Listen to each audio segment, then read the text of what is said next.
भैया चिट्ठी माँ के सामान निकाल दे तो। अरे भैया क्या करे थे, जल्दी निकालना। लेकिन ये साला कर क्या रहा है यहाँ पे? अरे भैया कौन दा हवस काम, और घर में मेहमान आए, जल्दी निकाल सामान मतलब। ए मोबाइल के दीवानी, दुकान होती बर है, मैं रीटा जमा था तो लईटा चाहिए का?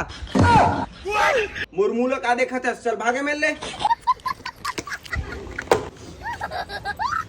भैया चिट्ठी माँ सामान निकाल दे तो। हाँ हाँ देख हम अभी, रुक जा मोबाइल के दीवानी। 70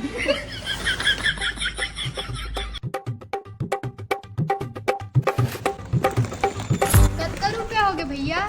250 रुपए तो हो से मोबाइल के दीवानी। देख मेरे घर। और कुछ चाहिए का हो मोबाइल के दीवानी?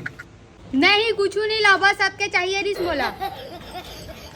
अब साले ला रोड में गब्बू मोबाइल नहीं चलाओ। कहाँ चले मोबाइल के दीवानी? रहो।